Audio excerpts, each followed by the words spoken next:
자, 확인하자라고 했는데 제가 오늘 말씀드린 표, 제 유튜브에서 나오는 이 표들 있잖아요. 가능하면 한번 캡처를 떠두시고 세금 신고할 때마다 한 번씩 복귀하시면 좋을 것 같아요. 사업하시는 대표님들께서 꼭 알아야 하는 사업자 기본 세금 상식, 소득세 2편인데요. 소득세의 기본 개념, 그리고 내 매출이익이라던가 그런 거에 따라서 내가 세무사에게 셀프 신고를 할지 아니면 맡길지 이런 것들에 대해서 행동 기준에 대해서 설명을 드렸는데, 오늘은 내가 직접 신고를 하든 아니면 세무사님께 의뢰하든 세는 비용을 잘 확인을 해야 되거든요. 소득세는 말 그대로 매출이 아니라 비용을 뺀 이익에 대해서 소득에 대해서 내는 세금이기 때문에 세는 비용이 있는지 잘 확인해야 됩니다. 뭐 각종 세액공제 감면 같은 경우에는 어차피 절세 기법을 세무사님들께서 적용해 주시는 건데, 대표님들께서 해주실 거는요, 이런 비용들이 잘 확인을 해서 세는 비용이 없는지 확인하는 건데요. 기본적으로 부가세 신고에 포함된 매입 내역에 아까 계산구조 잘 떠올려 보세요. 계산구조 매출에서 매입이 있었고요.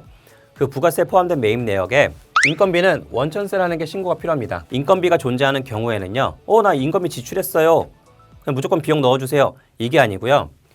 원천세 신고를 통해서 비용 처리가 가능합니다. 그래서 원천세 신고가 뭔지는 다음번에 설명을 드릴 거고요. 그리고 당연히 직원에 대한 4대 보험을 들어주시고 사업주 부담을 하셨으면 당연히 비용 처리 가능해요. 그리고 직원의 복리후생비, 음식 등 직원을 위한 복리후생비 같은 경우에는 비용 처리 되지만요. 단 원칙적으로 직원이 없는 1인 사업주, 직원이 없고 내가 혼자 사업한다, 그럼 내가 밥 먹은 거는 복리후생비로 비용 처리가 원칙적으로는 불가합니다. 그리고 경조사비, 거래처한테 청첩장, 부고장을 구비해 두시고요. 증빙으로 구비해 두시고 그 지출한 거에 대해서는 건당 20만 원 이하에 대해서는 비용으로 처리가 되고 있습니다. 그리고 아까 말씀드렸죠. KTX, 고속버스, 택시 같은 경우에는 부가세는 공제가 안 되는데 여기서는 공제가 안 됐잖아요. 근데 소득세에서는 당연히 비용으로 처리가 되고요. 그 다음에 등록면허세 같은 각종 공과금도 당연히 비용 처리가 됩니다. 제가 그래서 이런 것들을 설명드리는 이유는 뭐냐면, 인건비 있지? 그 원천세 신고해야 돼. 직원 복리후생비 밥 먹은 거. 그 다음에 내가 거래처한테 내가 축의금 내고 부의금 냈는데, 그러면 이 증빙들 청장 부고장 구비해야지. 그 다음에 여비교통비는 여기 안 됐지만 여기 소득세에서 비용 처리할 수 있어. 공과금도 다 잘 모아놔야지. 이렇게 체크 하셔가지고 소득세에 들어갈 수 있는 비용 항목들이기 때문에 최소한 이 항목들은 소득세에서 비용 처리가 안 되지 않게끔 꼼꼼하게 대표님도 챙겨주시면 좋을 것 같아요. 자, 그 다음에 주의하실 건 뭐냐면요. 많은 대표님들께서 좀 헷갈리시는 건데, 내가 인테리어 했어. 아니면 비싼 기계를 샀어. 그거를 법상 용어는 고정자산이라고 하거든요.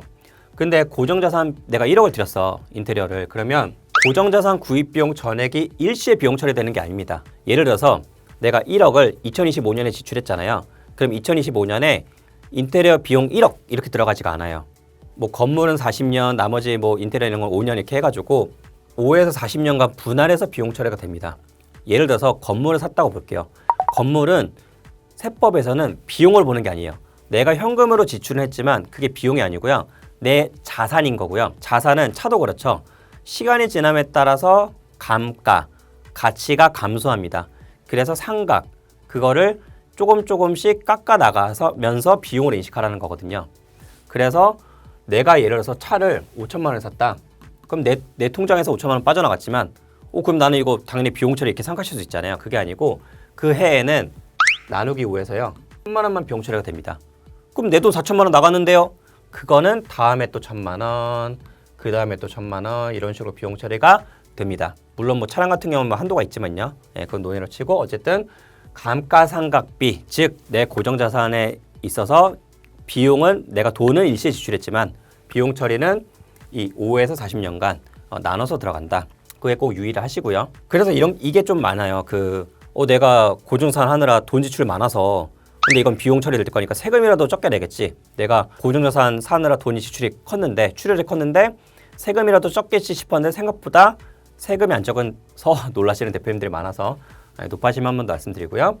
그 다음에 보험료, 화재보험료, 보증보험, 자동차보험, 각종 보험료 당연히 비용 처리되고요. 경차, 화물차, 구인승 승합차를 제외한 차량의 구입, 임차, 유지 관련 비용도 당연히 비용 처리됩니다. 경차, 화물차, 구인승 승합차는 왜 제외하나요? 라고 말씀드리면 자, 복습하셔야 돼요. 이거는 어디 들어간다 그랬죠? 부가세 신고 때 매입 내역으로 이미 경차, 화물차, 승합차, 구인승 승합차 같은 경우에는 이쪽에서 매입으로 이미 비용 처리된 거고요. 거기에 포함 안 된, 그럼 이건 뭔가요?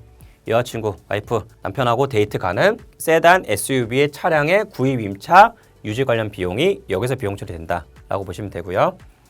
내가 사업 관련 대출 이자 비용을 냈다. 즉 대출 명칭이 운영자금, 사업자 대출 등 이런 내가 사업을 하기 위해서 대출을 받았다. 당연히 이자 비용 처리 가능하고요. 근데 많이들 물어보시는데 내가 집담보로 대출 받았다. 그러면 원칙적으로는 주택담보대출에 대한 이자 비용은 비용 처리가 되지가 않습니다. 이 점 유의를 해주시고요. 마지막으로 기부금에서 유의해야 될 거는요. 내가 좋은 뜻으로 기부했어.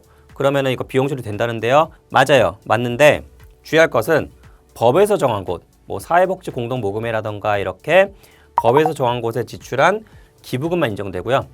네, 우리 동창회 내지는 우리 뭐 향후회 이런 식으로 법에서 정하지 않은 그런 단체에 지출한 기부금은 비용 처리가 되지가 않습니다. 그래서 기부금은 그 정도만 주의해 주시면 좋을 것 같아요.